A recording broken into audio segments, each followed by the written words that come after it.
farmacodinâmica, também atua no programa de pós-graduação em produtos naturais sintéticos bioativos da UFPB desde 97, tem experiência vasta aí na área da farmácia, com farmacologia pré-clínica, produtos naturais e sintéticos, também tem grande atuação aí na formação de recursos humanos, né, do estado da Paraíba, né, já tendo várias contribuições aí científicas, e atualmente vem, desde o ano passado, na verdade, vem atuando muito aí em debates, em palestras, para esclarecer a população, né, elucidar aí muitas dúvidas que se tem sobre, principalmente, essa questão do tratamento precoce da Covid-19. Então, ela dá aulas aí, eu já tive o prazer de assistir algumas palestras, e ela vem aqui para brilhantar nosso evento.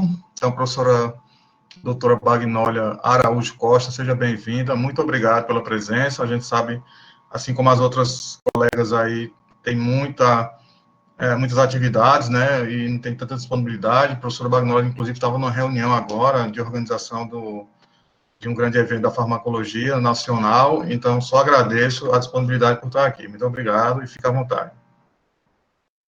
Nossa, boa tarde, né? E eu estou aqui bastante emocionada de estar nesse evento promovido pelo Adler e sua equipe, né? Para parabenizar pela iniciativa das mulheres na ciência, então isso é muito significativo para nós, e parabenizar pela importância dos temas que foram levantados aqui no Congresso. Então, assim, é uma honra para mim estar aqui. Eu acabei de sair de uma reunião, como o Adler falou, eu estou na comissão científica do Congresso Brasileiro de Farmacologia e Terapêutica Experimental, representando a área de produtos naturais, mas o que a gente veio fazer hoje aqui é um pouquinho diferente da minha colega Francilene. Nós não vamos falar nada da minha pesquisa, nada do que eu faço na bancada. A gente veio falar aqui de uma situação muito, muito preocupante que vive o Brasil e vive Natal, né? Natal está despontando aí nessa irracionalidade de uso de medicamentos para o tratamento da Covid. E aí eu vim aqui falar para vocês, eu não vou dizer, não é uma palestra, não é uma conferência, eu vou classificar essa apresentação como uma aula. É uma aula e eu vou passar metade da apresentação revendo alguns princípios básicos da ciência para poder a gente entender a irracionalidade de uso de medicamentos para o tratamento da Covid, tá certo?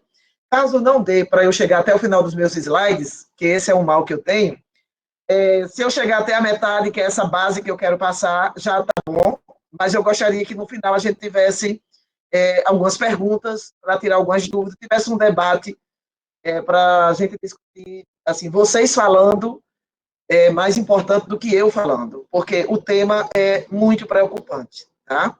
Então, mais uma vez, obrigada, Adler. Agora eu vou aqui acionar a apresentação, né? Ver se vai dar tudo certo. Estou aqui de máscara porque aqui na minha casa acabamos de sair, né? A filha e o marido foram acometidos da Covid-19, tiveram só as formas leves. A minha filha saiu da quarentena domingo, aí a gente ainda, por precaução, está utilizando as máscaras aqui mesmo em casa. Deixa eu ver aqui se vai aparecer. Já aparece aí para vocês?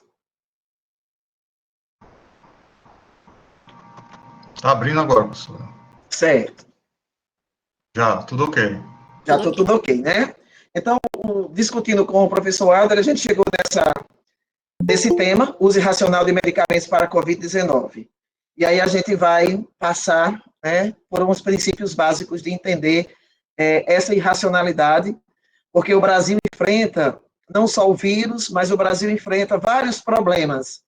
E entre esses problemas, a gente enfrenta essa irracionalidade de uso de medicamento. E quando eu estou falando aqui uso irracional, eu não estou falando da automedicação. Nós vamos nos centrar na prescrição, ou seja, nós temos profissionais habilitados a prescrever, com doutorado, com mestrado, com várias experiências, mas está fazendo essa prescrição irracional. Para a gente entender o que é uso irracional, Primeiro, a gente tem que entender o que é uso racional de medicamentos. Então, dentro da política de medicamentos que nós temos aqui no Brasil, essa Política Nacional de Medicamentos é de 2002, a primeira coisa que vem escrito no uso racional de medicamento é que esses medicamentos têm que ser seguros, eficazes e de qualidade. Deixa eu ver se eu consigo pegar aqui o apontador.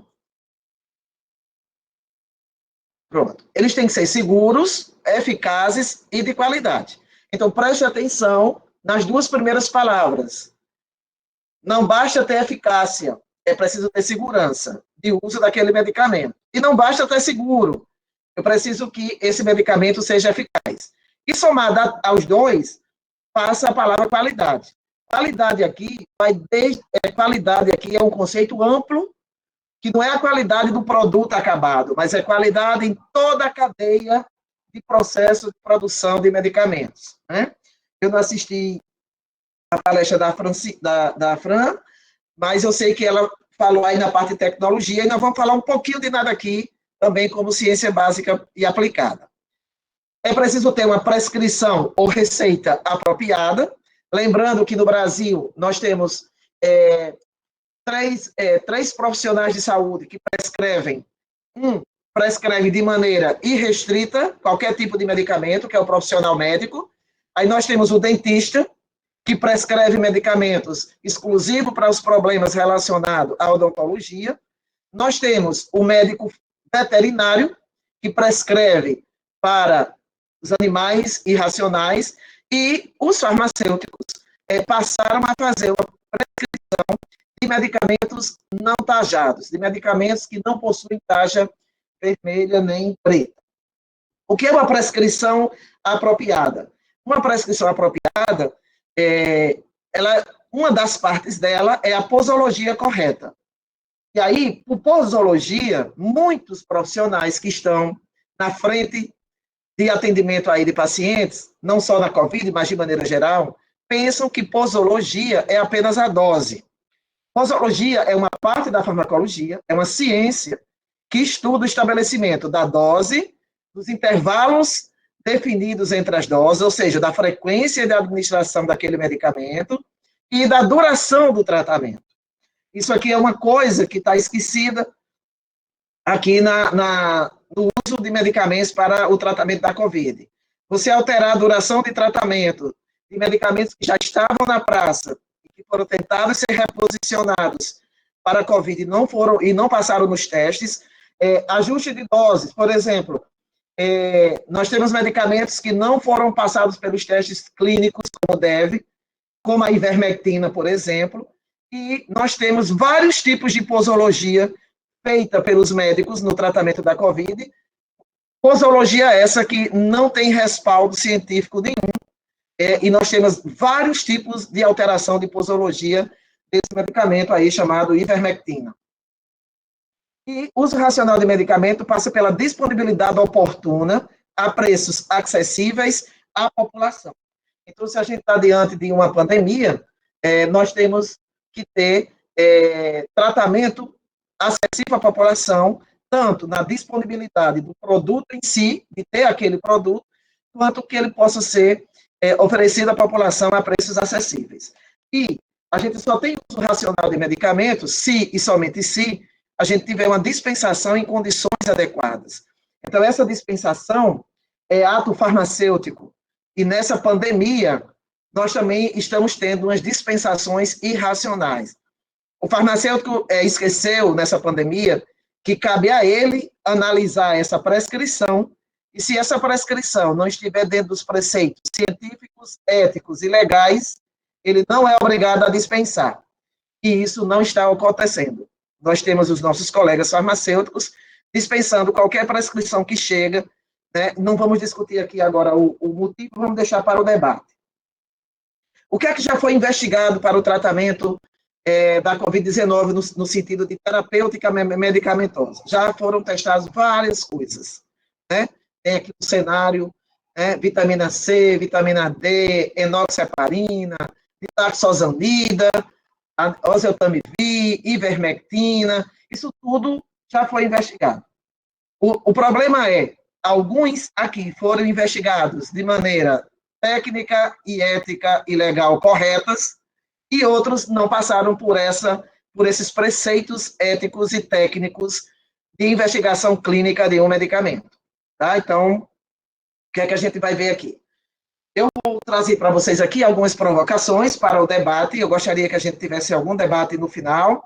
E a primeira provocação é: o que é que a pandemia nos revelou sobre o achismo versus a ciência?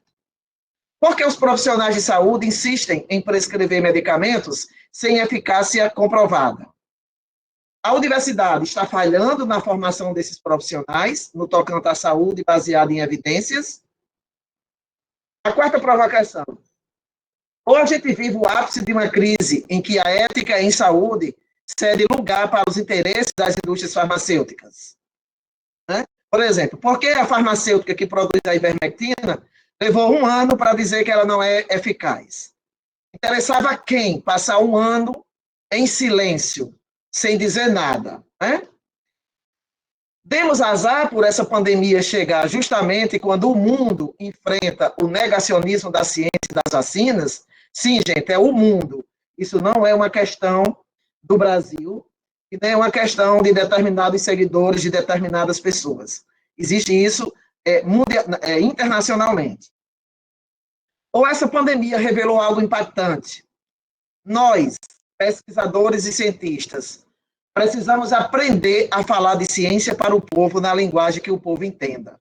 Tá? Então, vamos ficar com essas provocações e agora eu vou entrar nos princípios básicos. O que é que nós precisamos saber da ciência básica farmacologia para que se promova o uso racional de medicamentos? Então, primeiro a gente vai dizer que a farmacologia é uma ciência e, em sendo ciência, tudo que nós fizermos em nome dela precisa estar baseado em evidência, precisa estar baseado em experiência clínica, pré-clínica e clínica. Eu não posso tratar uma pessoa usando as bases da farmacologia apenas no que eu acho, no que eu penso, ou em uma hipótese que eu não consegui comprovar.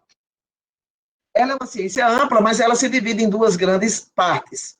Eu vou falar nas 2 partes que são as mais importantes aqui para a gente entender alguns erros de irracionalidade de uso de medicamento na COVID. Primeiro, ela estuda o que é que o organismo faz com o fármaco. É uma das áreas da farmacologia. A gente diz assim, bem leigamente, o que é que o organismo faz com o princípio ativo. Para a gente dizer isso aí um conceito mais acurado, um conceito mais graduado, mais pós-graduado, falando de pessoas que são da área da saúde, a essa área da farmacologia que estuda o que é que o organismo faz com o fármaco, nós chamamos de farmacocinética. E essa farmacocinética, a gente pode dividir aqui em 2 palavras, eu tenho aqui fármaco e aqui eu tenho cinética. Cinética nos remete à velocidade.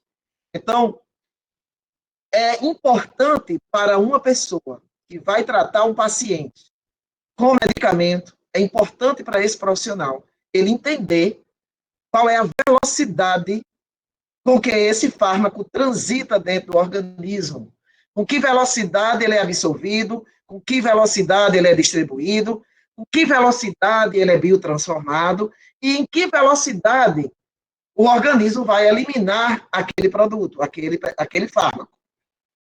Essa parte da farmacocinética se chama, a gente pode dizer num conceito mais elaborado, que é a parte da farmacologia que estuda cronologicamente como o fármaco transita dentro do organismo.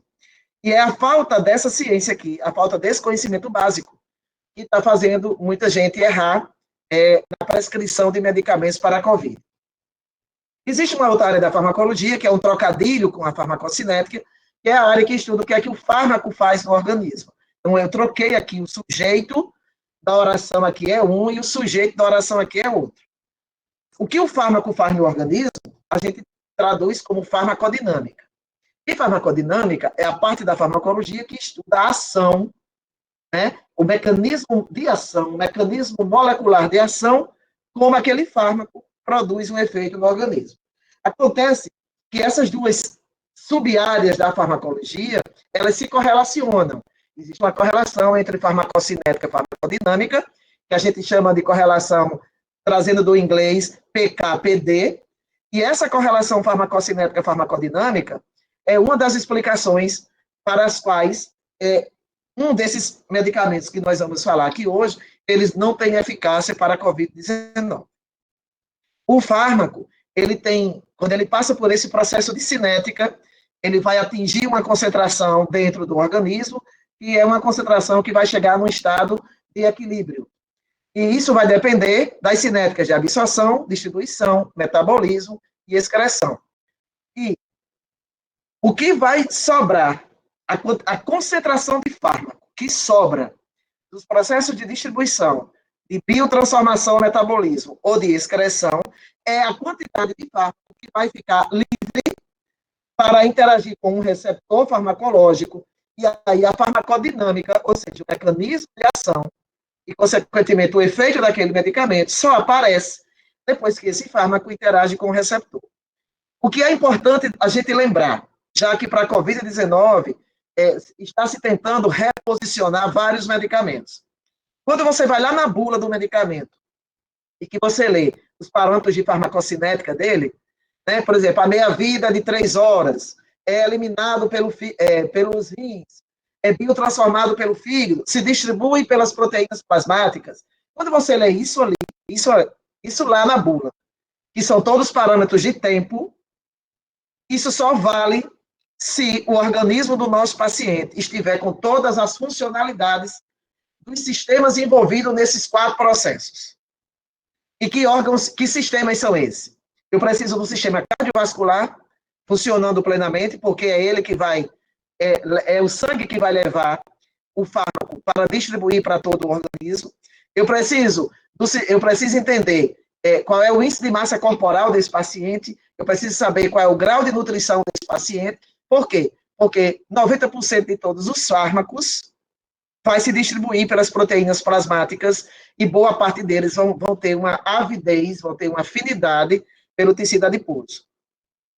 Eu preciso saber onde é metabolizado e em que velocidade esse metabolismo acontece, e aí eu vou precisar que um órgão em particular esteja funcionando plenamente para aquilo ali valer. E eu estou falando do fígado.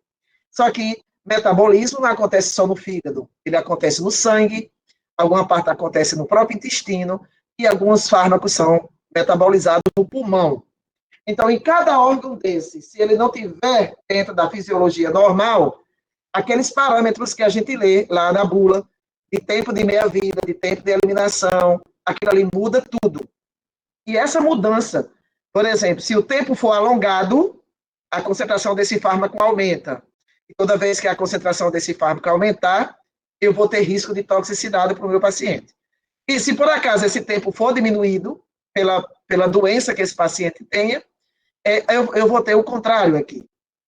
Então, não basta eu pegar a bula do medicamento, que está dizendo lá que a meia-vida da cloroquina, por exemplo, é de 45 dias, esses 45 dias só valem para se o paciente tiver com o fígado funcionando bem e se ele tiver com os rins funcionando bem.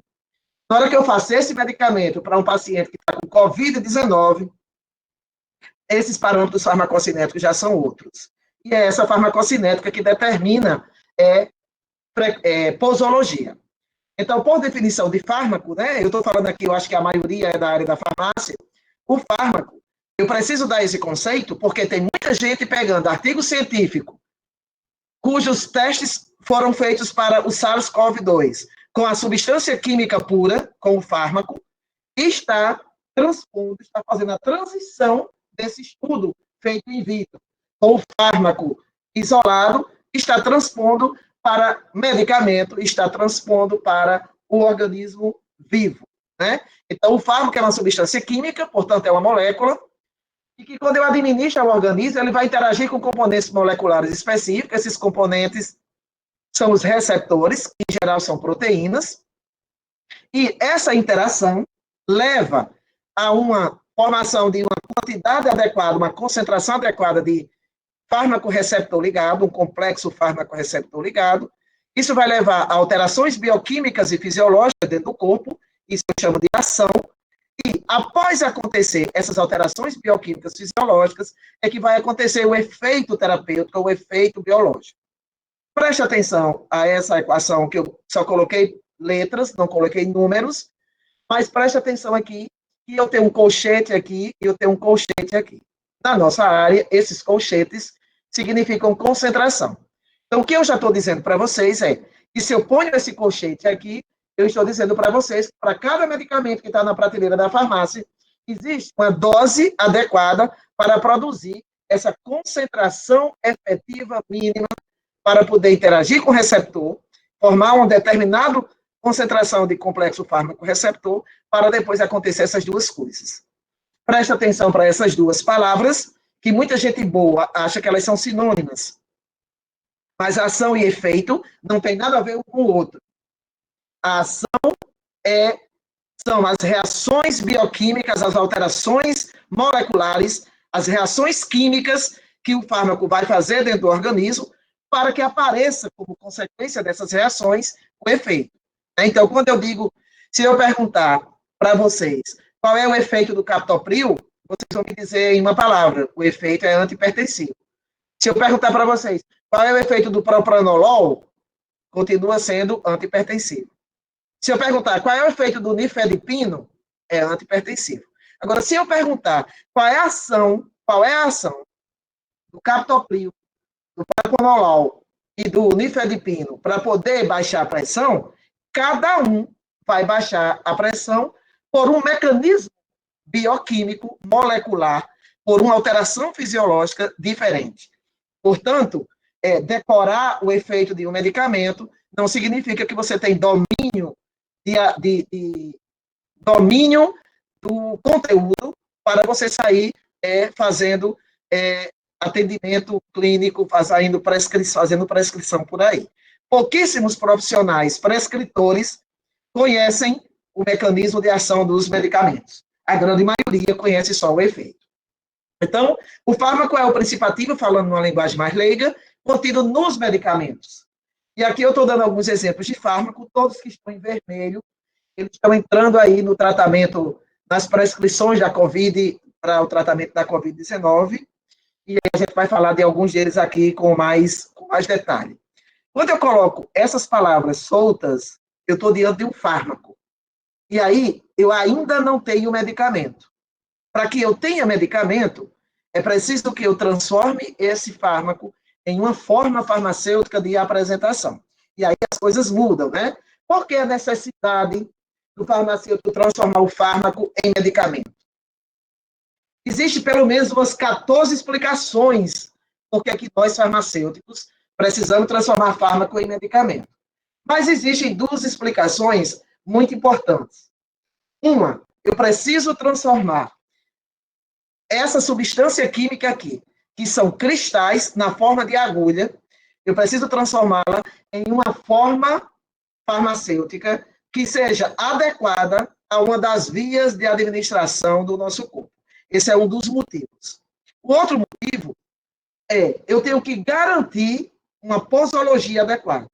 Então, eu não posso, mesmo que o AS, mesmo que a azitromicina, a dipirona, fossem fármacos que não fizessem nenhuma lesão na mucosa do intestino ou do estômago, por onde eles passam, mesmo que eles fossem inócuos em relação à lesão, eles ainda teriam que ser transformados em medicamento. Por quê?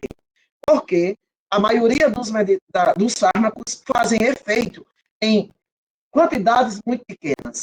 E se a gente não transformar fármaco em medicamento, a gente não garante posologia adequada. Ou seja, eu não posso dar um potinho de azitromicina e dizer para o meu paciente, olha, você pesa em casa 500 miligramas e você vai tomar isso aqui durante 3 dias.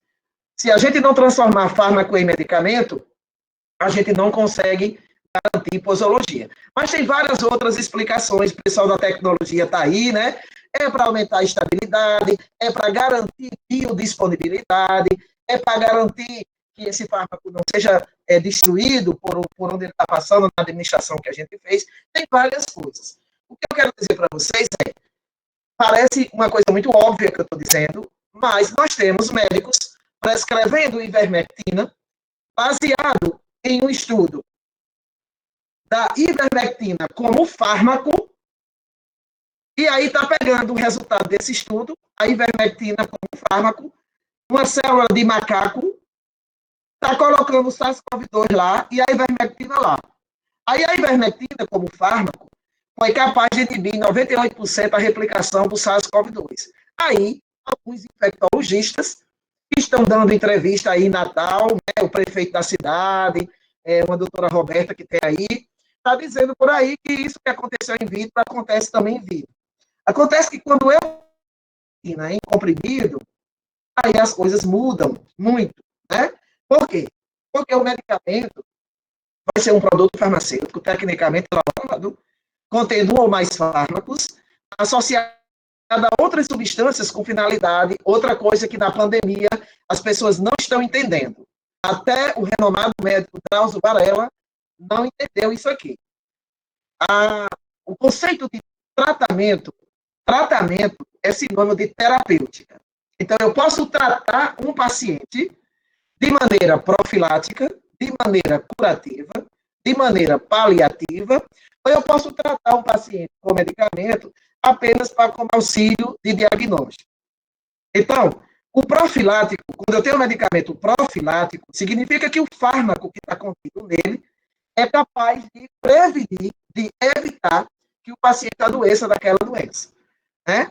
Então, aí, entre o tratamento da Covid, dentro da irracionalidade, nós temos pessoas prescrevendo ivermectina, cloroquina, azitromicina, hidroxicloroquina, vitamina C, zinco, como profiláticos da Covid-19. Só que nós estamos diante de uma doença viral. E para eu ter algo profilático, eu precisaria que alguma coisa agisse no vírus, porque o fármaco, tirando pouquíssimas exceções, ele precisa ser reconhecido por uma proteína receptora. Né? Então, fica difícil eu ter é difícil você ter um antimalário, um antiprotozoário, um antihelmíntico profilático se o verme não está lá, se o vírus não está lá, se a bactéria não está lá. Então, a profilaxia, o tratamento profilático, que quando a Anvisa, 7 meses atrasada, em janeiro, reconheceu que não existe tratamento profilático para o tratamento da Covid, aí o Ministério da Saúde trocou o termo profilático por precoce, para poder sair da acusação, né, de responder criminalmente, que já está começando a responder. Né? Então, profilático e precoce não são sinônimos. Tratar precocemente uma doença é você tratar ela no início dos sintomas. E não é isso que está se fazendo com o tratamento profilático. Tratar curativamente é resolver o problema da doença na origem. Tratar paliativamente é você tratar os sinais e sintomas daquela doença. Então, eu já adianto para vocês que até hoje, até a data desse nosso encontro aqui, os que os médicos estão fazendo de tratamento medicamentoso para a Covid-19, os médicos que estão fazendo as coisas corretas, o que eles estão fazendo, a categoria de medicamento está aqui. São medicamentos paliativos. Por que são paliativos? Porque nós ainda não temos nenhum medicamento antiviral para o SARS-CoV-2 que resolveria, que curaria a doença. E nós não temos até agora nenhum medicamento cujo fármaco evite que a gente desenvolva a Covid-19. Mas não basta ter isso aqui para ser medicamento.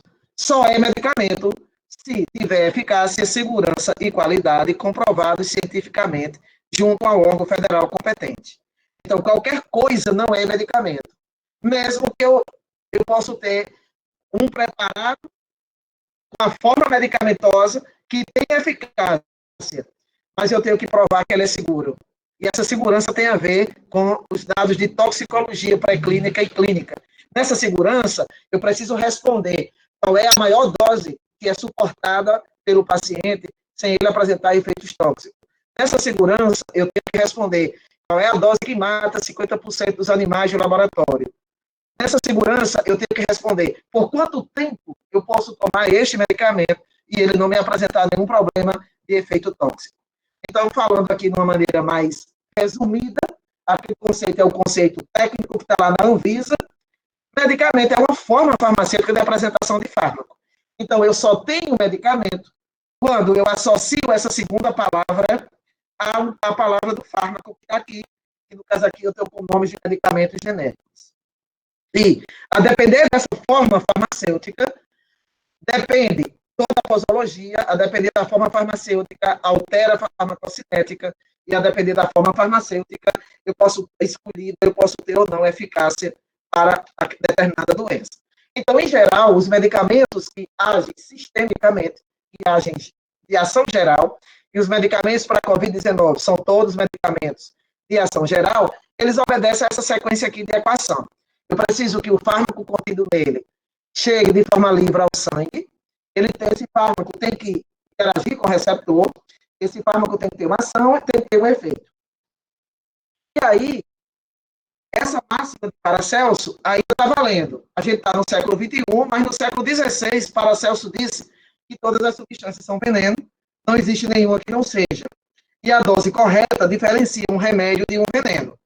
Paracelso estava certo e ele foi muito inteligente, porque ele não tinha nenhuma tecnologia, ele não tinha nenhum instrumento, ele não tinha nenhum HPLC, ele não tinha nenhum cromatógrafo a gás, ele não tinha ressonância magnética nuclear, nem infravermelho, para detectar no sangue do paciente que ele tratava a quantidade de substâncias que estavam lá dentro. Ele não tinha nada disso, mas ele chegou a essa conclusão.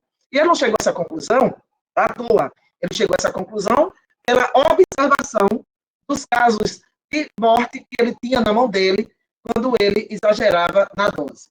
Só que nós estamos no século XXI, e no século XXI, deixa eu passar aqui para vocês, a gente tem que entender que na clínica nós temos vários tipos de dose de medicamento. Eu tenho a dose mínima, eu tenho a dose máxima tolerada pelo paciente, eu tenho a dose terapêutica, que na realidade a dose terapêutica não é uma dose, é uma faixa de dose. As doses terapêuticas estão entre a mínima e a máxima. O que é uma dose mínima? É a menor quantidade de medicamento capaz de produzir efeito terapêutico. O que é a dose máxima? É a maior quantidade de medicamento suportada pelo paciente sem que ele desenvolva efeitos tóxicos. Dose terapêutica vai estar entre uma e outra. Né? E aí a gente tem doses subterapêuticas. O que é isso? É qualquer quantidade de medicamento que eu dou ao paciente, mas não gera no sangue dele aquela concentração de fármaco mínima efetiva para produzir efeito. Existe a dose tóxica. Dose tóxica é qualquer quantidade de medicamento superior à dose máxima. Existe a dose letal, que vai levar o paciente a óbito. Existe a dose letal 50%. Essa dose letal 50% ela é determinada na farmacologia e toxicologia pré-clínica, feita em animais de laboratório, feito também, dependendo do fármaco, ele também pode ser feito em células e não tem uso em humanos. Mas a DL50 é o primeiro parâmetro de segurança que deve ser determinado de uma molécula candidata a fármaco que vai virar medicamento no futuro. Todas essas doses vermelhas aqui, elas são determinadas a partir da DL50. Então, todo medicamento que está na prateleira da farmácia foi determinado sua DL50. Eu vou dizer para vocês, a cloroquina, por exemplo, que foi o fármaco que o nosso presidente escolheu para ser a cura da Covid no Brasil, a cloroquina, ela tem uma DL50 de 20 a 30 miligramas por quilograma de peso. Anote isso aí, 20 a 30 miligramas por quilograma de peso. Como é que saem aquelas doses vermelhinhas? Todo medicamento que está na prateleira da farmácia passou por essa quantificação da interação fármaco-receptor. Isso aqui é uma curva concentração, concentração-resposta, né? E para cada medicamento que está na prateleira da farmácia foi construída uma curva dose-resposta, que a resposta seria morte, o efeito seria morte. E para todo medicamento que está na prateleira da farmácia, depois que foi determinado essa DL50, se determinou a curva dose-efeito para tirar para a terapêutica. Essa é uma curva dose-efeito para o medicamento que é hipnótico, e essa é a curva desse mesmo medicamento que leva a óbito, que leva à morte. E aí a gente trabalha com a correlação, que é chamada de índice terapêutico, em que eu comparo a dose que matou 50% dos animais de laboratório lá na toxicologia pré-clínica e farmacologia pré-clínica, e divido pela dose que produz 50% de efeito terapêutico. E isso vai me dar um número, a razão entre esses dois números é o índice terapêutico, e quanto maior for esse número, mais seguro é esse medicamento. Vamos lá. Dos medicamentos que estão para o tratamento da COVID, os medicamentos que têm a curva verde, a que leva a óbito, perto da curva que é utilizado como terapêutico para as outras doenças que esse medicamento está no mercado, o mais aproximado que tem é cloroquina, depois hidroxicloroquina. Ou seja, a dose tóxica, a dose que leva a óbito da cloroquina, é muito aproximada da que é utilizada como antiparasitário, como ela é utilizada como antiparasitário. Já com a dose que é utilizada como antirreumático, por exemplo, fica bem distante. A ivermectina, ela tem essa curva mais distante da curva que ela tem efeito antiparasitário. O problema dela vai ser outro que nós vamos falar daqui a pouco. Então, em caso de superdose, quando a gente dá uma overdose ao paciente, o que é que vai acontecer? Vai acontecer um aumento da concentração de fármaco livre no sangue. Isso aqui não acontece apenas por obra e graça, né, do Divino Espírito Santo. É questão de religião. Isso aumenta por quê? Porque o principal mecanismo de transporte para um fármaco ser absorvido, que é aquela primeira etapa da farmacocinética, é difusão passiva simples. E na difusão passiva simples, a gente aprendeu que o fluxo da molécula, o transporte da molécula vai se dar do lado mais concentrado para o menos concentrado, que é o sangue. Então, preste atenção. Todas as vezes que eu faço uma superdose, eu gosto de usar a palavra correta, né?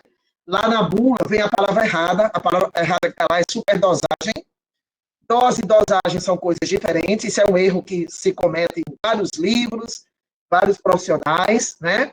Mas dosagem não tem nada a ver com dose. Em caso de superdose, eu vou ter um aumento dessa difusão, porque eu aumentei o gradiente. E aí, o que é que vai acontecer? Eu vou ter mais fármaco ligado a receptor, eu vou ter um aumento da ação, e eu vou ter um aumento do efeito. Quando eu tenho aumento de efeito, quando sai daquele efeito terapêutico, eu levo o meu paciente para um grau de intoxicação, para uma faixa de intoxicação. Isso vale para qualquer produto, natural ou sintético, fitoterápico ou não, que eu ultrapassar a dose tolerada pelo aquele paciente. Aqui não tem nada a ver de natural, é tudo, vale para todos os tipos de origens químicas de medicamento.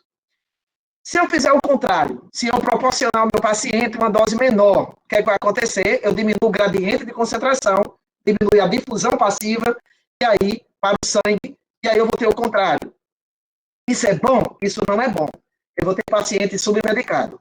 Se eu tenho um paciente com uma infecção viral ou com infecção bacteriana e eu faço submedicação para ele, eu agravo o quadro dele e eu levo ele a óbito. Qual é a ideia que a gente tem? A ideia que a gente tem é que o paciente só vai a óbito por intoxicação, por overdose. A gente nunca lembra que se a gente fizer uma subdose, eu também posso levá-lo a óbito. Tá? Então, depois de Paracelso, a gente agora muda o conceito de tóxico e de veneno. A gente não tem um conceito fixo para dizer que uma substância é tóxica ou se uma substância é venenosa. A lógica é, qualquer medicamento ou qualquer fármaco pode se tornar um veneno, um tóxico, ou qualquer veneno pode se tornar um medicamento. Vai depender de quê? Vai depender disso aqui.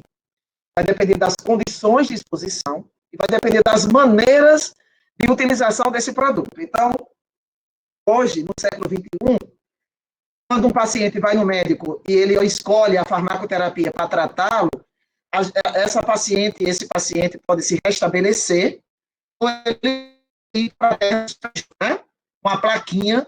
Hoje, na Covid-19, a Covid-19 é uma doença tão, assim, ela é uma doença que mexe tanto com a gente, quando a gente perde um ente querido, porque nem isso aqui a gente vai ver. O nosso ente querido é colocado dentro de um saco, 2 sacos, é um saco duplo, passado um flash, e aí você, para reconhecer, você reconhece por videochamada, abrindo só um pouquinho lá do rosto. Essa é a situação passei isso agora em fevereiro com a minha sogra. Então, ou eu vou me restabelecer do problema que procurei o médico, ou eu posso ir para esse lugar aqui. Vai depender de quê? Então, vai depender da dose. Isso, Paracelso, no século XVI, já tinha observado. Mas a gente vem dizer aqui outras coisas. Para que eu traga o paciente para a seta vermelha, que é a faixa de intoxicação, isso pode acontecer por um erro de via de administração, isso pode acontecer por um erro na frequência da administração do medicamento, isso pode acontecer por uma duração, eu não ter colocado a duração correta de tratamento, ou eu ter omitido essa informação. Se vocês forem curiosos, peguem as receitas que vocês têm em casa, quase nenhuma traz essa informação. E a ausência dessa informação também pode trazer para cá ou pode trazer para cá. Tá? Gravidade da doença, grau de nutrição e função cardiohepática renal. Por que função cardiohepática renal? Porque são esses órgãos, esses sistemas, que vão ser os responsáveis pela farmacocinética. E a farmacocinética é a responsável por destruir esse fármaco dentro do corpo, distribuir pelo corpo e fazer ele se eliminar. Se eu não elimino, se eu não metabolizo, se meu coração não tem capacidade de bombeamento de sangue para levar o fármaco até a parte do organismo que está doente, já muda tudo aqui. Se esses órgãos estiverem com falha, essa farmacocinética que está lá na bula não vale mais. Aí eu quero dizer para vocês que o paciente com COVID-19, ele tem a função cardíaca, a função hepática e a função renal já comprometidas pelo vírus. Isso quando ele chega na fase crítica, na fase grave, que é a 3, e na fase crítica, que é a fase 4. Tá? Então, para que eu transforme fármaco em medicamento, é preciso passar por todas essas fases. E aí, quando eu estou na fase clínica 2 ou na fase clínica 3, eu não posso me dar o luxo de testar aquele produto apenas em 20 pessoas, que é o que está acontecendo com a maioria dos papers publicados com a ivermectina. Né? Eu não posso fazer um estudo de fase clínica 2, randomizado, tudinho, que disseram aí, publicado agora essa semana, e dizer que aquilo ali é um estudo, é um clinical trial dentro das normas e das regras técnicas e legais de desenvolvimento de um medicamento. Né? Então, eu não posso testar um produto em 20 pessoas, em 30 pessoas, e extrapolar isso para bilhões de pessoas no mundo, que como a gente está com uma pandemia, a pandemia significa que a doença é mundial. Então, eu posso ter bilhões de pessoas no mundo acometidas de Covid-19. Então, fase clínica 2 e 3 não pode ser feito com dezenas de pessoas. Fase clínica 3 tem que ser feito com milhares de pessoas e tem que ser feita em multicêntricos, em vários grupos. Eu não posso fazer só num país, eu não posso fazer só num hospital, porque eu, senão não vou poder transformar isso em medicamento e trazer para a fase clínica 4, que é para toda a população utilizar. Na tentativa de tratar a Covid-19, alguns medicamentos que já estavam no mercado para tratar outras doenças foram tentados fazer o seu reposicionamento deles. Aqui eu trouxe alguns: Remdesivir, Lopinavir, Ritonavir. Esses aqui são antivirais, né? E o que é que estava na terapêutica que não era antiviral e que eram antiparasitários, e um é antibiótico que se tentou reposicionar? Cloroquina, hidroxicloroquina, antiparasitários, azitromicina, antibiótico do tipo macrolídeo, ivermectina, antiparasitário, mitaxosanida, antiparasitário, que isso aqui é o Anita, e dexametasona e heparina. Tudo que está em preto, o que está em preto eu não vou detalhar muito, porque são coisas, isso aqui não tem no Brasil, já foi tentado reposicionar, não está dando muito sucesso. Lopinavir e Ritonavir foi tentado se reposicionar, são antivirais para o tratamento da AIDS, não foi efetivo contra a Covid. Oseltamivir é o Tamiflu, o fármaco para H1N1. No início da Covid, os pacientes que apresentavam síndrome gripal, que ainda não se sabia que o teste dava Covid, se tratava com oseltamivir, mas ele não mostrou eficácia, já saiu. Favipiravir está sendo testado na Índia e na Rússia, nós não temos por aqui, então eu vou trazer aqui para vocês o que está sendo prescrito, por conta da questão do tempo aqui, que é pouco, o que é que está sendo mais prescrito no Brasil, e o que está em azul são os dois únicos fármacos. A dexametasona é o único fármaco que os clinical trials feitos com pacientes acometidos de Covid foi eficaz, mas um detalhe, só foi eficaz para a fase grave e fase crítica.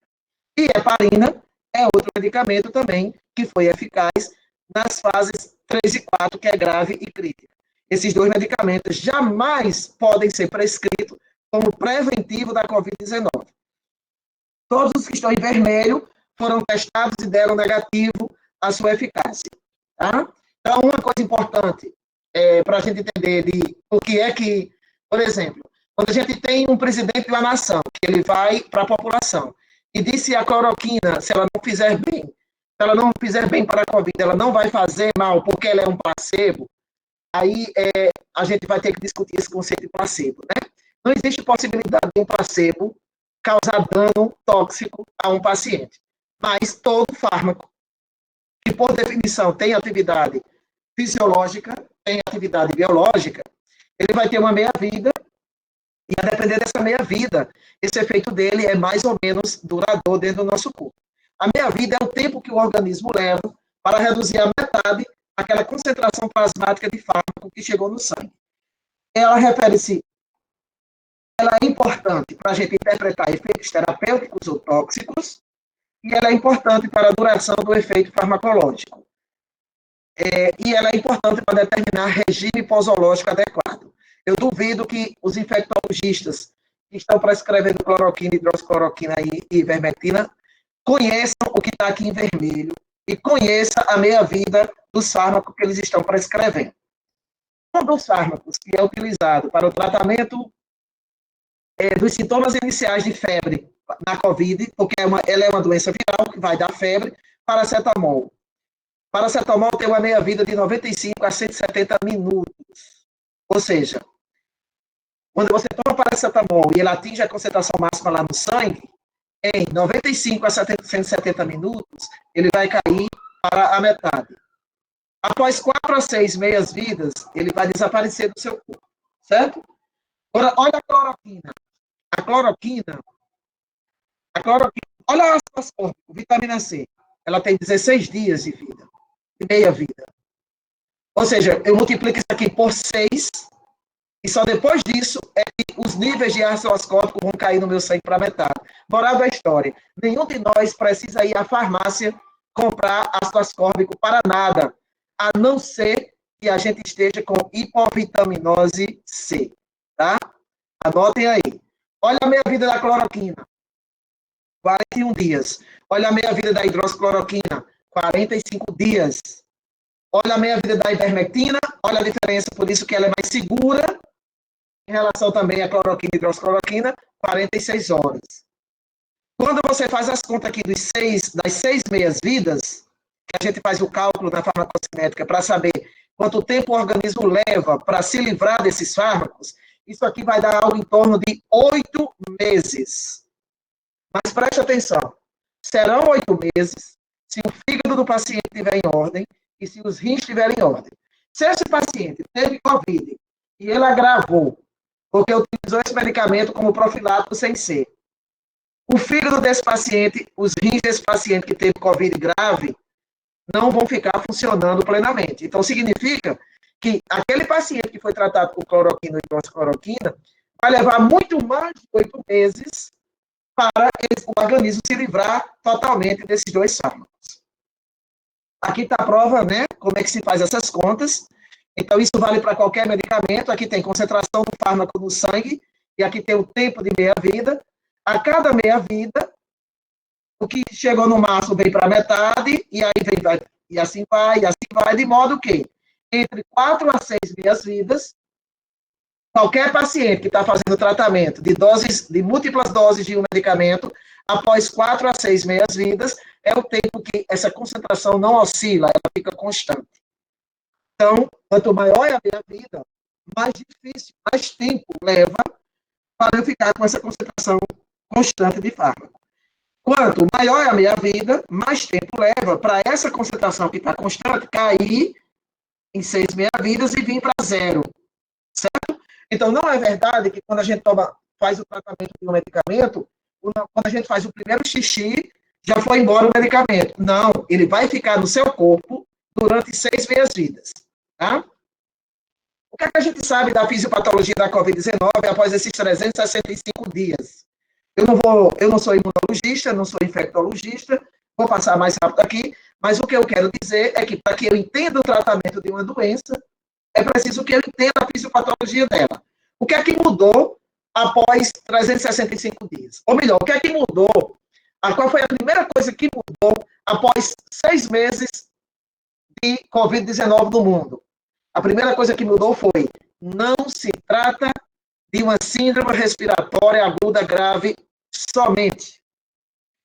O que mudou, o que nós sabemos nesses 365 dias, é que a Covid-19, o SARS-CoV-2, ele atinge vários sistemas do nosso corpo: neurológico, renal, hepático, gastrointestinal, produz tromboembolismo, causando aqui a coagulação intravascular disseminada, que é o que tem mais matado os pacientes, problemas cardíacos, né? Arritmia cardíaca, choque cardiogênico, isquemia miocárdica, no sistema endócrino, causa hiperglicemia, diabetes cetoacidose, no sistema dermatológico, causa várias afecções, ou seja, acabou aquela história de que o paciente que tem Covid, ele precisa ter falta de ar. Acabou aquela história que o paciente que tem Covid, ele vai necessariamente ter um comprometimento pulmonar. Eu posso ter febre, dores de cabeça, perda de olfato, paladar, diarreia, tontura, estado confusional. É muito comum o paciente apresentar confusão mental, dedos de pé de Covid, injúrias cardíacas, infecções bacterianas e fúngicas, como infecções secundárias à infecção viral. Um paciente só de Covid não terá todos esses sintomas. Então, não é possível que a gente tenha um kit Covid para tratar todas as pessoas que foram diagnosticadas com Covid. E não é possível que a gente tenha um kit Covid que vai atuar no problema neurológico que aconteceu, que vai atuar no problema renal e assim por diante. Preste atenção em rins, fígado, gastrointestinal e cardíaco. Preste atenção a esses 4 sistemas, 4 órgãos. Esses órgãos são envolvidos na farmacocinética. Tá? E aí muda tudo que a gente falou, do que a gente viu lá na bula daquele medicamento. Então, o que é que mudou nesses 365 dias? O que a gente sabia até setembro do ano passado é que o vírus, para entrar nas nossas células, ele se ligava num receptor chamado ECA2. Hoje, a gente já sabe que existem outros receptores que ele pode entrar no nosso corpo. Né? A doença é dividida, na sua fisiopatologia, na fase 1, que é a forma leve, efeito citotóxico direto, quando ele invade nossas células. Os pacientes que têm essa Covid leve, a grande maioria deles não precisa de medicamento, porque o próprio sistema imunológico resolve o problema, e essa grande maioria se chama 80% das pessoas que se contaminam com SARS-CoV-2. Essa fase 1 pode evoluir para 2, na fase 2, a gente já vai ter um comprometimento do sistema angiotensina, renina, angiotensina, aldosterona, né? Porque a ECA2 vai ser internalizada quando o vírus se liga, e isso já vai dar um processo inflamatório, já vai ter injúria tecidual, já vai ter aumento de permeabilidade vascular. Aqui ainda também é a fase leve da doença. Aqui vai ser preciso entrar com alguns medicamentos e vai depender dos sintomas que o paciente tiver apresentando. Volto a dizer, qualquer fase de tratamento da Covid, o tratamento é paliativo. Ele não é profilático, nem ele é curativo. A fase 3, o paciente já apresenta dano endotelial, e essa inflamação endotelial vai levar à diminuição da fibrinólise e um aumento da produção de trombina. E aí a gente vai ter pacientes, que é uma percentagem de pacientes que vão apresentar a coagulação intravascular disseminada, e um marcador que pode acontecendo é o nível D, ou DD. Nessa fase aqui, a gente tem produção de interleucina, esse interleucina vai para o cérebro, e é ela que vai ativar o sistema que vai dar febre para a gente. E se o paciente sair dessa fase grave e vir para a fase crítica, a fase crítica, que está desregulada agora, totalmente fora do controle, é o sistema imunológico. E aqui eu vou ter diminuição do número de células T, e isso é muito grave, e a gente vai ter a imunidade inata hiperativa, e aí a gente tem a famosa tempestade da citocina. O paciente que atinge essa fase aqui, ele vai precisar de oxigênio terapia, e a grande maioria vai precisar de ventilação mecânica. Nessa zona, já adiantando aqui, que a gente vai ter que chegar lá, a dexametasona, os estudos clínicos feitos pelo aquele trabalho aplicado da Oxford, ela diminuiu em 30% a morte dos pacientes em 20% a morte dos pacientes que estavam com oxigênio terapia nessa fase 3, e diminuiu em 33% a morte dos pacientes que estavam na fase crítica, que é quando estão com a intubação ou ventilação mecânica. Porém, esse estudo disse que a dexametasona não faz nenhum efeito aqui, não tem diferença no óbito, mas quem faz dexametasona preventivamente bloqueia o sistema imunológico e reagir aqui nessa fase inicial. E geralmente esse paciente que vai tomar corticoide irracionalmente para prevenir Covid ou na fase 1, ele vai agravar para a fase 3, porque o corticoide funciona como um imunossupressor e vai brecar o sistema imunológico de fazer o papel dele. Então, tem pacientes que apresentam de trombose, duvidar de 365 após um ano, nós temos um outro receptor para alcançar a SARS-CoV-2 dentro das nossas células. Esse receptor é uma proteína serina transmembranar, chamada TMPRS2, é outra porta de entrada, além da década da pandemia, e quando isso essa metal tem base chamada ADAM17, que ela é capaz de clivar a ECA2, e quando ela cliva a ECA2, o vírus se liga nessa porção que foi clivada e ele não consegue infectar a nossa célula. Então, isso aqui são alvos futuros para tratamento da Covid. Essa ADAM17 e esse novo receptor, além da ECA2. Aqui nós temos a regulação de angiotensina, os alvos, né? Que a gente tem de alvo, se conhece até hoje, para combater essa infecção pelo SARS-CoV-2. Nós temos medicamentos que podem inibir a proteína spike, a proteína S, que é essa proteína que se liga no receptor para poder ser externalizada. A gente tem, está sendo testado anticorpos monoclonais como o tocilizumab, anticorpo monoclonal para hidroxidase. Foi testada a cloroquina e hidroxicloroquina na tentativa de impedir essa invasão do SARS-CoV-2 na célula, mas não passou no teste. Lopinavir foi testada, mas também não passou no teste. Remdesivir e favipiravir, não temos aqui no Brasil, mas está se lutando para ver se eles são eficazes, se eles são inibidores de RNA polimerase, e vamos ver o que é que funcionou e o que não funcionou, e por que não funcionou. Se eu passar da hora, vocês então da hora, a gente para, e aí a gente vai para a pergunta da plateia aí mais direcionada, certo? Deixa eu dizer aqui, cloroquina e hidroxicloroquina, por que ela não poderia ser profilática para a cloroquina e para os SARS-CoV-2, né? A cloroquina e a hidroxicloroquina, elas inibem um receptor chamado receptor Toll-like, e esse receptor Toll-like, uma vez inibido, ele impede que a célula apresente o antígeno.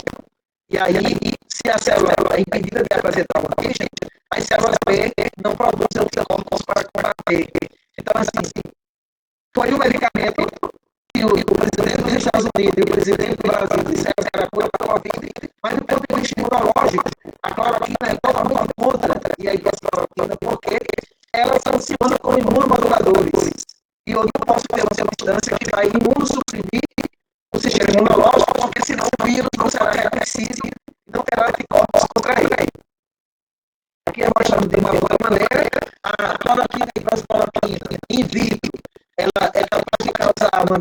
alteração nessa proteína spike e com isso ela não consegue se ligar ao receptor ECA2 e tem a hipótese de que ela aumenta o pH e com isso é impedida esse aumento de pH, é impedida a replicação viral. Só que isso acontece in vitro, mas não foi reproduzido in vitro.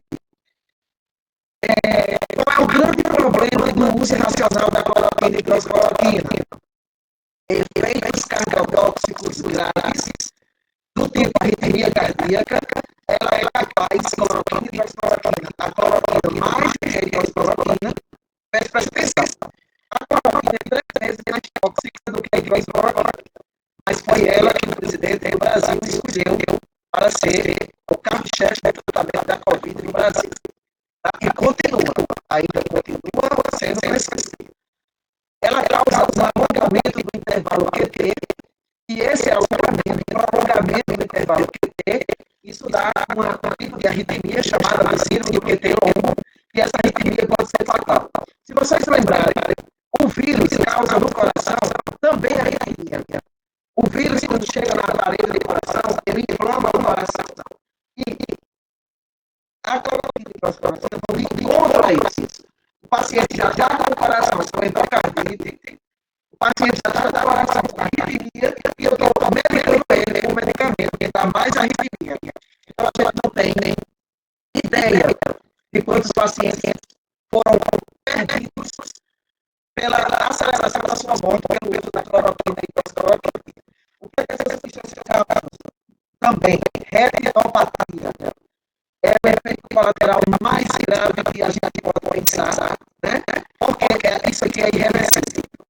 Essa arritmia cardíaca pode ser que, dependendo do tempo de tratamento, ela seja reversível. Mas a retinopatia não é. O que vai acontecer aqui? Pelo processo farmacocinético elas se acumulam muito na retina. E lá, como elas são álcalis, quando elas aumentam o pH, o acúmulo delas na retina degenera os neurônios da retina. E aí o paciente tem perda facial, perda da visão periférica. Isso a gente vai observar daqui a uns meses uma legião de pacientes que sobreviveram à Covid, sobreviveram à pandemia e tomaram esses medicamentos. Nós vamos ter vários problemas de arritmia cardíaca e, consequentemente, hipertensão. Nós vamos ter problemas de retinopatia muito grave. Então, aqui mostrando como é o eletrocardiograma normal e como é com essa arritmia. Azitromicina. O que é que tem dados pré-clínicos, né, da azitromicina? Porque a pergunta que não quer calar é como é que o antibiótico foi tentado se reposicionar para antiviral. Existem estudos in vitro mostrando que a azitromicina tem efeito antiviral. Induz genes que estimulam interferon, diminuindo a replicação viral. Publicado no European Respiratory Journal, 2010. Existe efeito imunomodulador. A azitromicina pode ter efeito imunomodulador. Isso aumenta a ativação de neutrófilos, publicado em 2002. E a azitromicina foi demonstrado, né, em estudos pré-clínicos, que ela tem efeito anti-inflamatório. Ela diminui citocinas inflamatórias, como IL-6 e IL-8. A IL-6 é uma das citocinas que o vírus aumenta, em células o aumenta, em células epiteliais, inibe fator de crescimento de fibroblastos e músculo das vias aéreas, vias respiratórias. Então, havia premissa científica dada para a clínica que a azitromicina poderia ser utilizada para tratar Covid. Só que os testes clínicos trials feitos não mostrou eficácia, nem ela sozinha, nem associada com cloroquina e hidroxicloroquina. Mas os problemas da azitromicina e o uso irracional dela, hepatotoxicidade, também aumenta o intervalo QT do eletrocardiograma, portanto, ela também causa arritmia do tipo QT longo. Imagina junto com cloroquina, eu dou 2 medicamentos que causam arritmia cardíaca do QT longo. E o vírus também causa arritmia cardíaca. Vou imaginando aí. Seu uso irracional leva ao desenvolvimento de resistência bacteriana, né? Porque ela é um antibiótico macrolide e todo mundo que fez uso de azitromicina preventivo da Covid, e tem gente ainda que está prescrevendo, vai desenvolver bactérias resistentes. Ivermectina. Como é que a ivermectina chegou nessa história de que ela prevenia a Covid, né, o tratamento da Covid? É visto que ela teve efeito antiviral para dengue. Ela já chegou até na fase clínica 2 e 3 para o tratamento da dengue e da zika, só que os parâmetros, as parâmetros farmacocinéticos, as doses foram muito elevadas para poder gerar a concentração plasmática efetiva e se tentou a ivermectina para tratar dengue e zika e se desistiu porque ela não gera biodisponibilidade para produzir esse efeito. Já foi tentado com HIV, também não deu certo, e ela foi publicada em abril de 2020, o trabalho do CARI, que é o grande revolucionador, que ela teve efeito para antiviral para o SARS-CoV-2. É verdade que ela teve efeito? É verdade. É verdade que ela tem 98% da recuperação do SARS-CoV-2? É. Só que isso foi pré-clínico in vitro em células de macaco. E utilizando o fármaco, utilizando o fármaco oral de 6 meses. Esse caso, que foi do 2020, ele é uma explicação da estudiação da ivermectina, que contraria, né? Essa é uma outra coisa que a pandemia veio trazer para a gente, vários trabalhos publicados de maneira errada. Né? Aquela intenção que a ivermectina vai se ligar, vai impedir a ligação dessa proteína, e isso vai fazer com que ele não adentre o núcleo. Aqui é uma informação básica. O vírus, o ciclo viral do SARS-CoV-2 não envolve núcleo.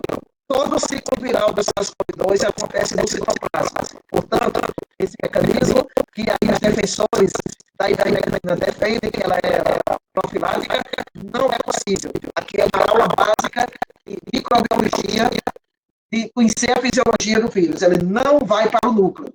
Então, não tem sentido isso. Qual é o mecanismo de ação da ivermectina no parasita? Ela consegue aumentar a liberação de GABA, que é ácido gama-aminobutírico, e consegue ativar o receptor GABA-A, que são canais de cloreto. Isso vai acontecer no sistema motor do parasita, e aí isso vai funcionar como neurotóxico no sistema de motoneurônios do parasita. Aqueles parasitas que têm musculatura, têm músculo, esse efeito é de causar paralisia do verme, do parasita, do piolho, e aí ele morre porque esse fluxo de cloreto torna as células totalmente paralisadas. Esse é o mecanismo de ação da ivermectina. Ocorre que esse GABA e esse receptor GABA-A nós temos no sistema nervoso central da gente. E aí a gente vai ter as complicações do sistema nervoso central pelo uso da ivermectina. O grande problema da ivermectina, vamos lá, deixa eu falar corretamente aqui.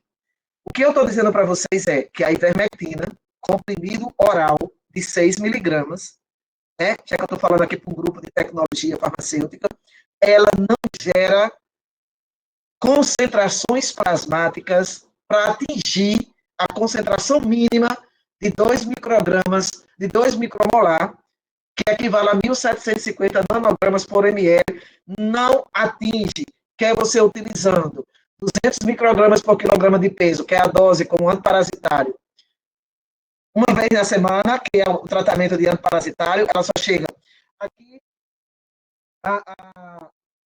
as curvazinhas verdes ou azuis é a droga total que chega no sangue, a quantidade de ivermectina que chega ao sangue, e as rosazinhas ou vermelhinhas aí é a quantidade que chega livre. Vocês se lembram que eu disse que o fármaco só vai fazer efeito se ele chegar na forma livre no sangue, em concentração para atingir os receptores. Olha aqui. Os picos cor-de-rosa, numa dose normal, terapêutica de ivermectina, aqui tomando o dobro da dose durante a semana, e aqui tomando 60 miligramas a cada 72 horas, que tem uma posologia aí, que o pessoal passa os comprimidos de ivermectina a cada 3 dias, durante 15 dias. Estão aqui os experimentos mostrando que o pico de ivermectina livre nunca atinge a 650, a quantidade necessária para produzir efeito. Agora, se essa molécula for modificada, se essa molécula for apresentada numa nanopartícula, em emulsor, qualquer uma coisa de tecnologia avançada que você garanta que ela chegue ao sangue, ela poderá sim fazer o efeito. Mas em comprimidos orais de 6 miligramas, a farmacocinética diz que ela não faz efeito. Qual é a problemática da ivermectina? Vamos lá. A ivermectina ela causa confusão mental, porque ela atua no sistema nervoso, lapsos de memória, rabdomiólise, que é destruição da musculatura esquelética do paciente, e isso vai levar a complicação renal, e ela causa hepatite medicamentosa, pelo uso irracional. Então, vocês já estão vendo aí pessoas notificando, né? Contraindicado para crianças com menos de 15 quilogramas, a ivermectina. Corticoide, deixa eu passar aqui rapidinho. O corticoide que foi testado, eu já disse para vocês, foi a dexametasona. Olha a diferença. Enquanto você pega um estudo de ivermectina, que foi publicado agora em fevereiro, que foi feito em 30 pacientes, 10 era o controle, 20 era doente, terminou com 8, terminou com 20, não terminou nem com esse número todo. Olhe o estudo feito pela Universidade de Oxford, com 11.500 pacientes. Olha a quantidade. Eu disse a vocês que não se pode ir para a fase clínica 3 testando em 20 pessoas, em 30 pessoas. A posologia desse estudo que foi eficaz foi 6 miligramas. Isso aqui foi o que deu certo. Né? 6 miligramas por dia durante 10 dias, por via oral ou por via intravenosa. Aquilo que eu falei para vocês, ela reduziu a dexametasona, reduziu a mortalidade em 33% dos pacientes que tinham ventilação mecânica e em 20% dos pacientes que só precisavam de oxigênio, mas não precisavam ser entubados. Não houve diferença de mortalidade em pacientes que não precisavam de oxigênio. Onde é que está agora o uso irracional? O que é que aconteceu? Esse estudo foi publicado em junho do ano passado, e aí os médicos brasileiros começaram a prescrever dexametasona, prednisolona, prednisone, tudo quanto era corticoide, como preventivo da Covid, ou prescrever na fase inicial da doença. Olha aqui os problemas de irracionalidade. No Brasil, as formas de apresentação da dexametasona são comprimidos orais de 0,5, 0,75, 2 e 4 miligramas. E na forma de elixir, que você tem essas concentrações aqui por cada 5 ml. E nós temos injetável 2 miligramas por ml, 4 miligramas por 2,5 ml.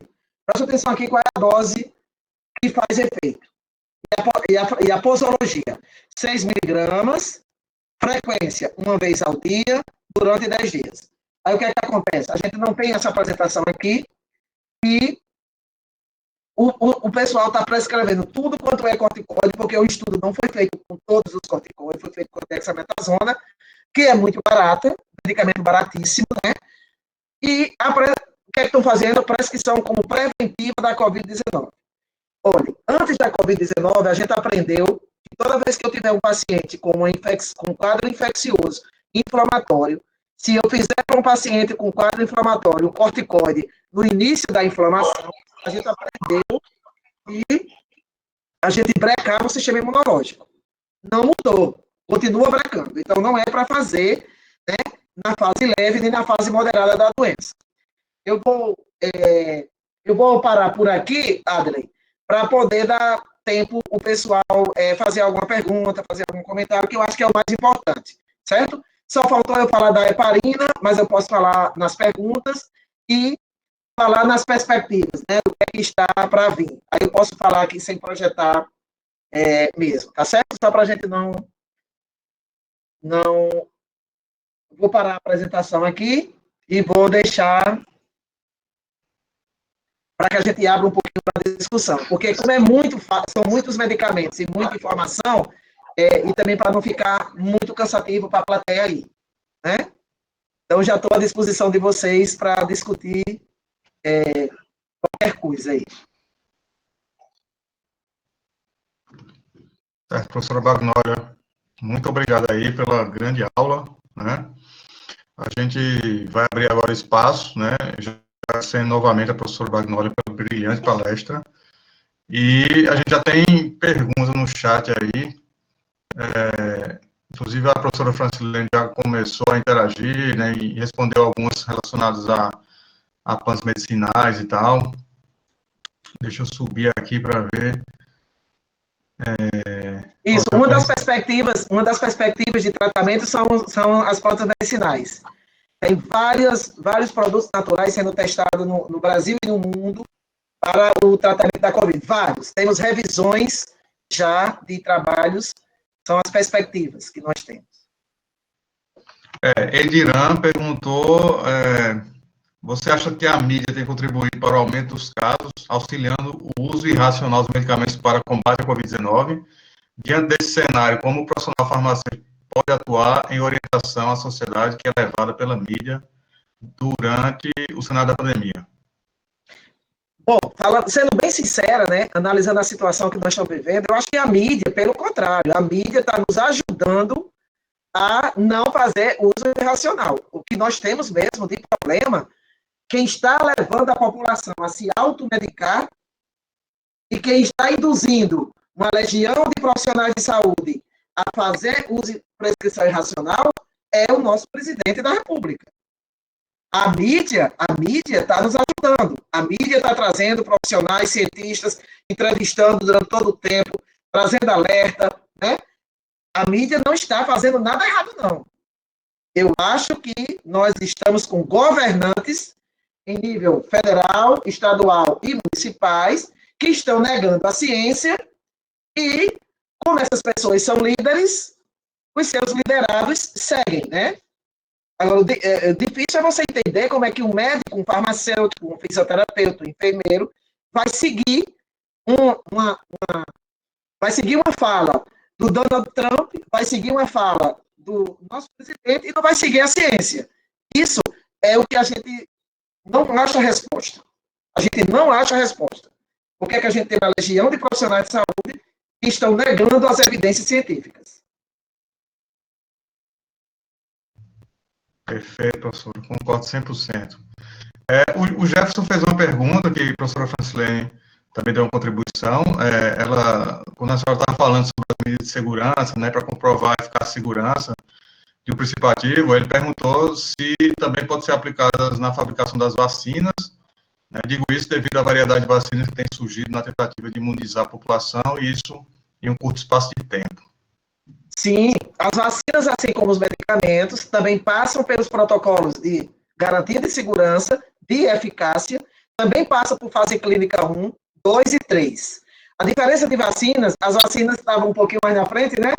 Porque depois de dexametasona e heparina, o que é que funcionou? Nos ensaios clínicos, o que funcionou? As vacinas. E nós vamos esperar agora, nessa fase 4, se ela vai ter efeito. Mas, sim, as vacinas também passam pelas mesmas fases. A gente tem que garantir segurança, tem que garantir eficácia, tem que garantir qualidade. Senão, ela não vai poder ser registrada por um órgão regulador competente, né? Como que aqui no Brasil é a Anvisa, e a gente tem, em cada país civilizado aí, tem o seu órgão regulador. Certo. Alguém tem alguma pergunta aí para o professor Francilene, professor Bagnoli ainda?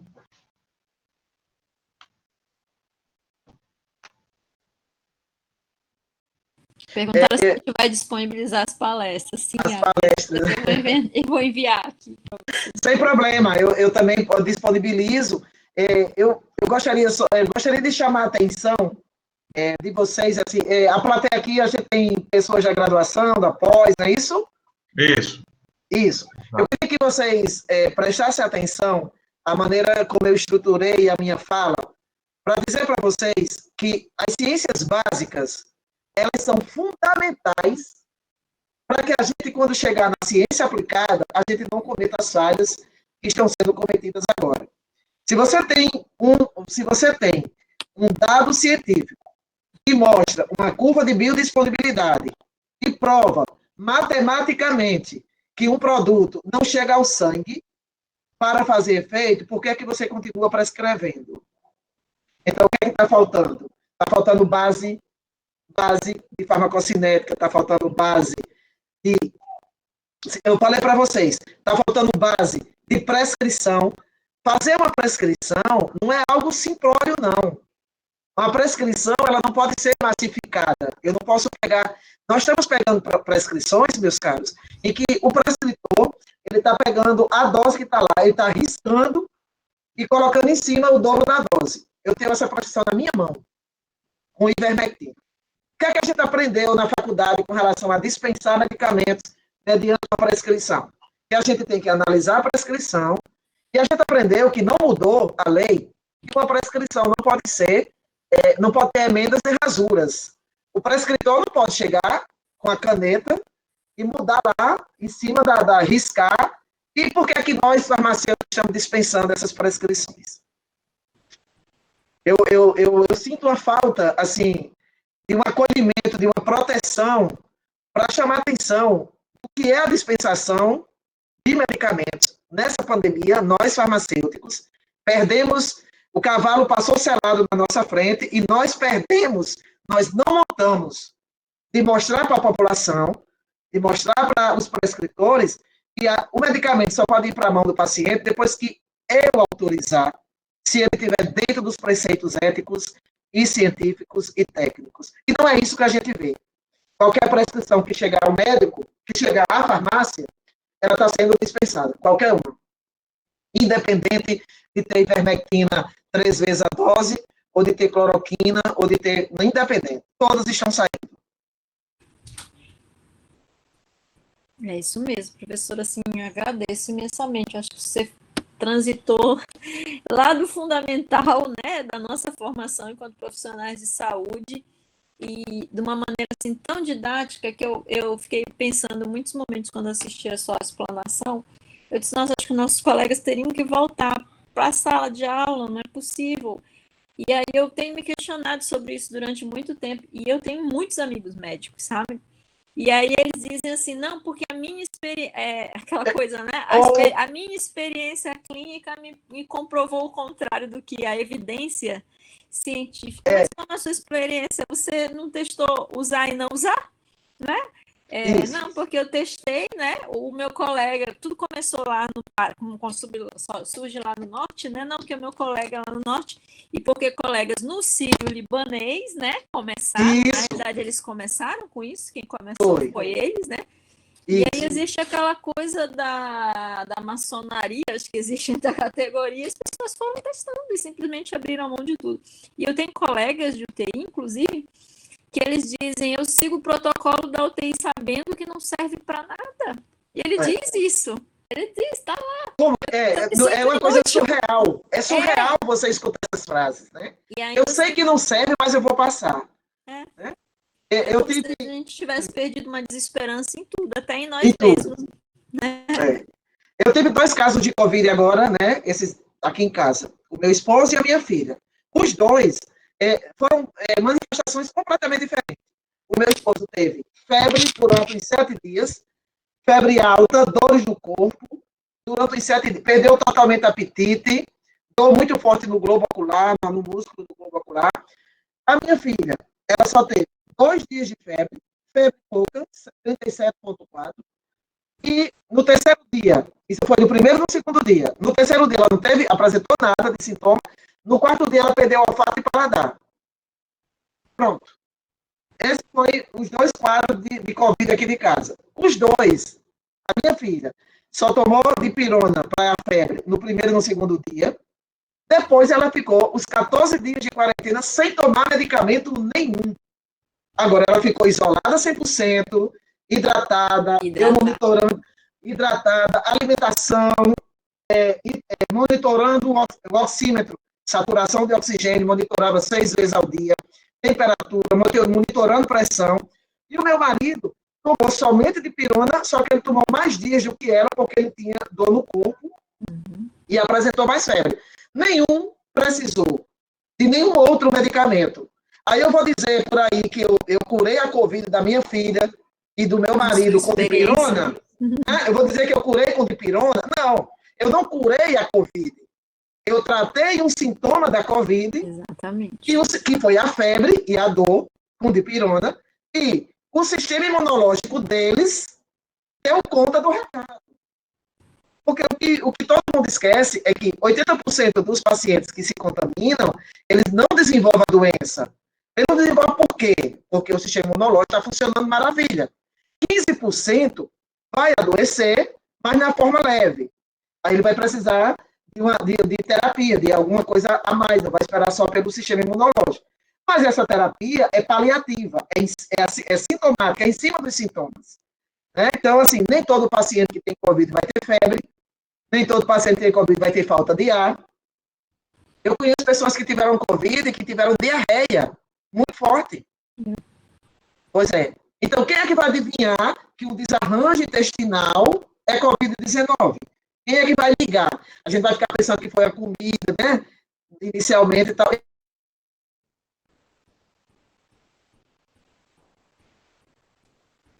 Posso pegar 10 medicamentos, colocar dentro do saquinho, pessoas tomarem, né? Eu queria falar só uma coisa da heparina, que a heparina, que é a enoxaparina, que é o Clexane, está sendo prescrita profilaticamente.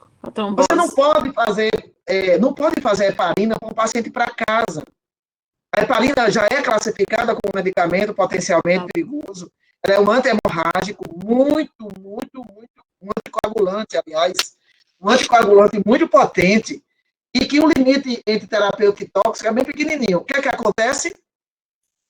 Paciente que faz heparina de maneira irracional, conversando com os colegas, né, eu como Francilene também tenho vários colegas médicos, amigos mesmo, e a gente pode conversar, ele fez BAG, fazer heparina profilática ou fazer heparina na fase leve, sabe o que é que acontece? Se o paciente agrava, ele vai ter AVC hemorrágico. Então, vários pacientes morrem por AVC, não é nem pela falta de ar. Às vezes não chega nem a entubar e o paciente já está com esses problemas cardiovasculares todos, né? E o que funciona mesmo, testado, fora da dexametasona que eu falei, são as vacinas, né? Independente do fabricante, se elas passaram por todos os testes, nós não só temos que tomar a vacina, como temos que incentivar quem está ao nosso lado a tomar, né? É isso. Eu espero que eu tenha atendido aí as expectativas de vocês.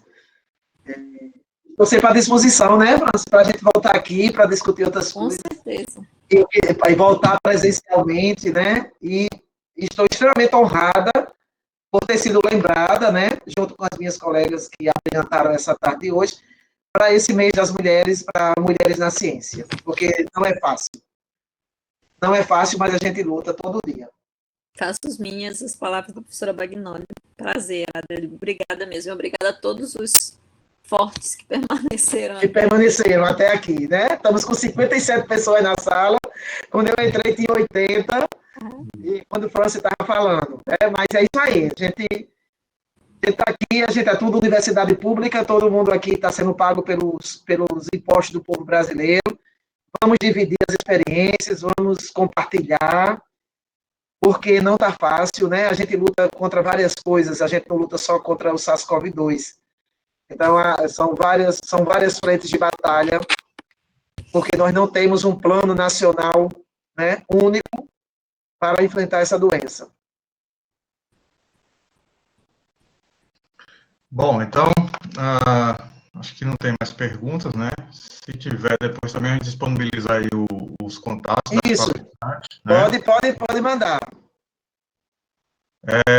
E assim, só quero agradecer a vocês demais, né, pelas guerreiras aí que vocês são, né, mulheres da ciência, mulheres que lutam pelo social também, né, pelas minorias, que acho que é uma luta nossa, né, de todos nós, que deve ser pelo menos, e deixar aqui a nossa gratidão, né, pelas valiosas apresentações aí, contribuições, né, são duas pessoas que eu admiro bastante, além das professoras Zumara e Herculana também.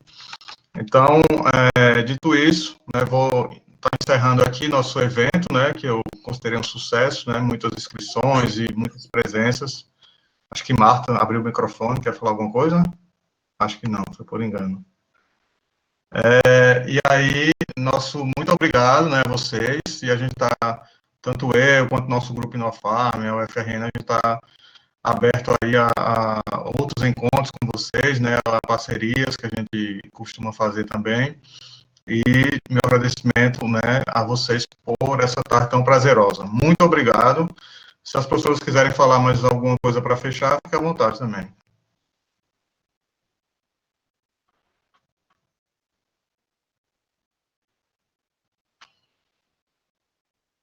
Bom, então, a gente está encerrando aqui. Foi um prazer estar com vocês todos. Espero que os alunos tenham aproveitado ao máximo, né, os colegas também. E até o próximo workshop, da próxima encontro.